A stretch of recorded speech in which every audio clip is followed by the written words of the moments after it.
मित्रों नमस्कार, आप सभी का स्वागत है।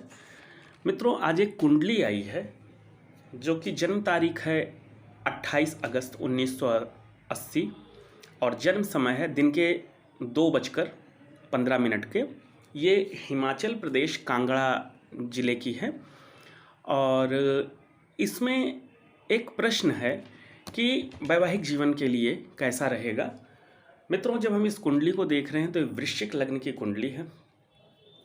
लग्नेश इनका द्वादश भाव में जाकर बैठा हुआ है और सप्तमेश शुक्र अष्टम भाव में बैठ गया है। मित्रों वैवाहिक जीवन के लिए हमेशा सप्तम भाव देखा जाता है, ये हर कोई जानता है। ज्योतिष के जो भी लोग हैं वो इस चीज़ को जानते हैं।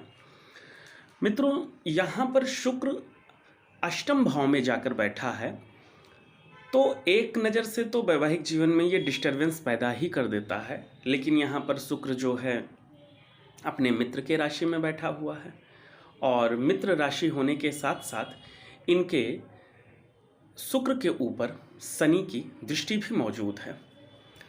शनि शुक्र का मित्र ग्रह मौजूद है, लेकिन इसके बावजूद भी शनि की जो नैसर्गिक गुण होते हैं वो देरी करना, दिक्कत डालना, परेशानी देना या अलगाव कर देना, ऐसी हालात शुक्र के अंदर पैदा करेंगे क्योंकि शनि का ये पृथकतावादी गुण होता है।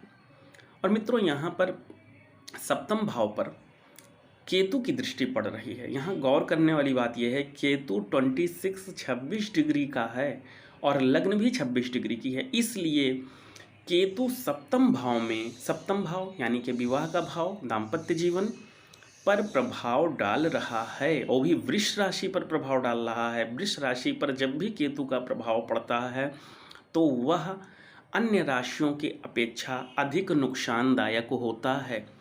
एक तो जो केतु है ये शनि के प्रभाव को लेकर के सप्तम भाव पर असर डाल रहा है। शनि की राशि में बैठा है, इसलिए शनि का प्रभाव लेकर के सप्तम भाव पे असर डाल रहा है। केतु स्वयं भी पृथकतावादी और वैवाहिक जीवन या जो इमोशनल लाइफ होती है, चाहे वो मैरिज लाइफ हो या जो भी इमोशनल संबंध होते हैं, उनमें खटास देना, उनमें दूरी बनाना, उनमें विघ्न पैदा करना, ये केतु का गुण है और शनि का भी ये गुण है।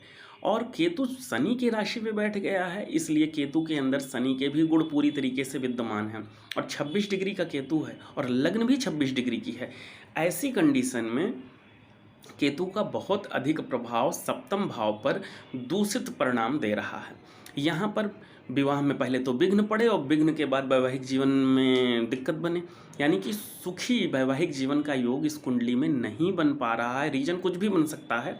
पत्नी को स्वास्थ्य से संबंधित दिक्कत बन सकती है, पहले तो विवाह होने में दिक्कत, विवाह होने के बाद मनभेद, मतभेद अथवा स्वास्थ्य संबंधित परेशानी। कहने का मतलब ये है कि इनको जो है पत्नी सुख में कमी का योग, वैवाहिक जीवन के सुख में कमी का योग दर्शा रहा है इनका जो लग्न कुंडली है। मित्रों शुक्र को केवल यहीं तक नहीं देखेंगे, अब ये देखेंगे कि कोई शुभ प्रभाव सप्तम भाव या सप्तमेश पे है या नहीं है, तो कोई शुभ प्रभाव दिखाई नहीं पड़ रहा है। नवम भाव में जो बैठा राहु है उसका भी शुक्र पर जाने अनजाने थोड़ा प्रभाव पड़ेगा। कारण ये है राहु वक्र चलता है, उल्टा चलता है और शुक्र जो है ये नवम भाव की तरफ जा रहा है, जबकि राहु जो है अष्टम भाव की तरफ आ रहा है, यानी कि राहु का प्रभाव शुक्र पर पड़ रहा है। इस तरीके से भी शुक्र दूषित हो रहा है, यानी कि इनके वैवाहिक जीवन में यहाँ पर भी दिक्कत दिखाई पड़ रही है।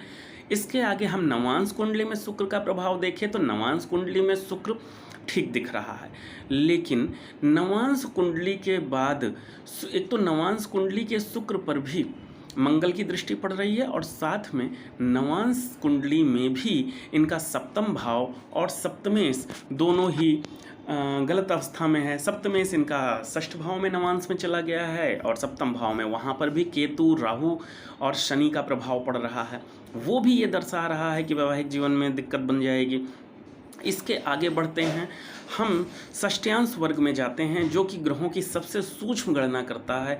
तो षष्ठ्यांश वर्ग में भी सप्तम भाव और शुक्र की पोजीशन ठीक नहीं दिख रही है, क्योंकि शुक्र षष्ठ्यांश वर्ग में जाकर के नीच का हो गया है और अष्टम भाव से राशि परिवर्तन कर लिया है। ऐसी कंडीशन में वहाँ पर भी अष्टम का दोष लग रहा है और साथ में नीच हो गया है, तो वैसी कंडीशन में नीचता से शुक्र के जो गुण हैं वह भी बहुत अच्छे नहीं वहाँ पे बन रहे हैं। कुल मिलाकर के इनकी कुंडली में वैवाहिक जीवन के, सुखद वैवाहिक जीवन के लिए बहुत अच्छे योग नहीं दिख रहे हैं। यहाँ पर अगर कुछ ग्रह सपोर्टिव होते, कुछ अच्छे ग्रहों का दृष्टि शुक्र पर, सप्तम भाव पर होता तो ये ज़्यादा ठीक रहता, लेकिन ऐसा भी देखने में नहीं मिल रहा है। यहाँ तक कि इनकी नवांश कुंडली में भी ये स्थिति नहीं बन रही है। नवांश कुंडली में बुध सप्तम भाव में जरूर मौजूद है, लेकिन बुध जो है ये इसका मूल त्रिकोण राशि अष्टम से है, अष्टमेश होकर के सप्तम में बैठा है, तो विशेष वो भी नैसर्गिक शुभ होने के बावजूद भी अच्छा फल नहीं दे पाएगा। ऐसी कंडीशन में इनकी कुंडली में सुखद वैवाहिक जीवन के योग भी नहीं बन रहे हैं, इनकी दशा भी शुक्र की चल रही है। अब यहाँ उपाय क्या किया जाए, तो इसके लिए इनको 2 उपाय बताए जा रहे हैं, इनको करें तो संभव है कि आगे के जीवन में इनको सुखद वैवाहिक जीवन प्राप्त हो अथवा सामान्य सुखद वैवाहिक जीवन प्राप्त हो जाए। मित्रों, ये उपाय बहुत कम उम्र में करने वाले होते हैं, क्योंकि जैसे जैसे व्यक्ति की उम्र बढ़ती है उपायों का असर वैसे वैसे घटता चला जाता है।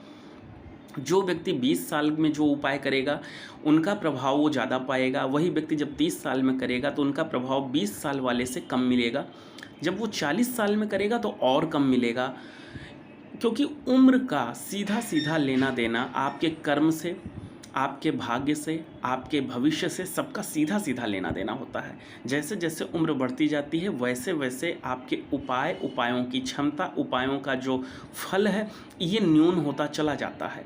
कुछ जगह पे छोड़ जहाँ पे उम्र से लेना देना नहीं होता है, उन जगहों में जैसे धर्म का कोई कार्य है तो वहाँ पर आप जो उपाय करते हैं तो धर्म तो हर उम्र में किया जा सकता है, वहाँ पे चल जाता है, लेकिन विवाह का सीधा उम्र से लेना देना है, विद्या का सीधा उम्र से लेना देना है, कंपटीशन का उम्र से लेना देना है, कैरियर का उम्र से लेना देना है, तो यहाँ सब ये दिक्कत आ जाती है।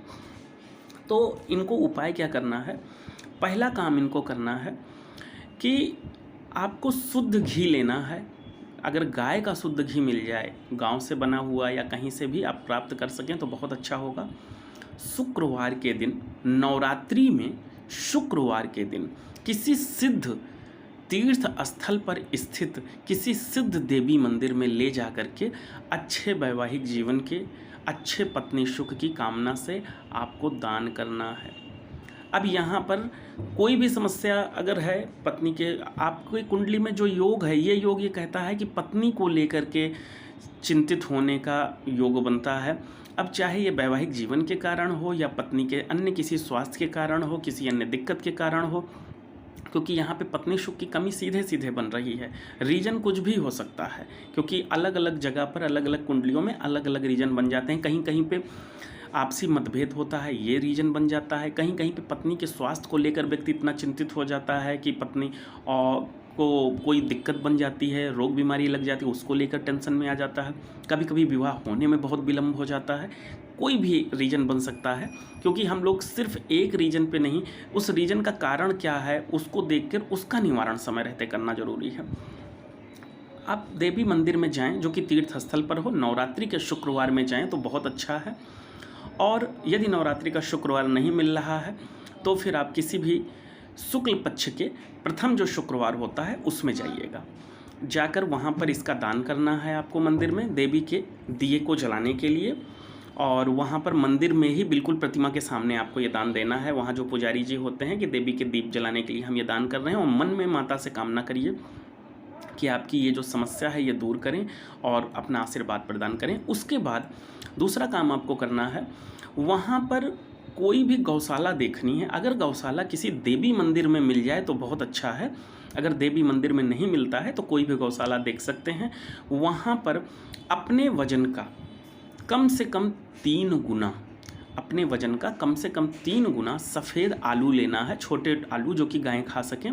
उसको आपको नमक के साथ में भूसे चारे में मिलवा करके, जो गाय का चारा आता है उसमें मिलवा करके गौशाला में खिलवा देना है, और वहाँ पर भी यही कामना आपको करना है। तीसरा काम आपको करना है, चांदी का बना हुआ कोई भी आभूषण आपको लेना है, चांदी का बना हुआ कोई भी आभूषण, लेकिन आभूषण पैर का ना हो, गले का हो, हाथ का हो, जैसे अंगूठी हुई कोई चांदी की बनी हुई। आप यहाँ पर सोना तो बहुत महंगा है, आप चांदी यूज कर लीजिएगा।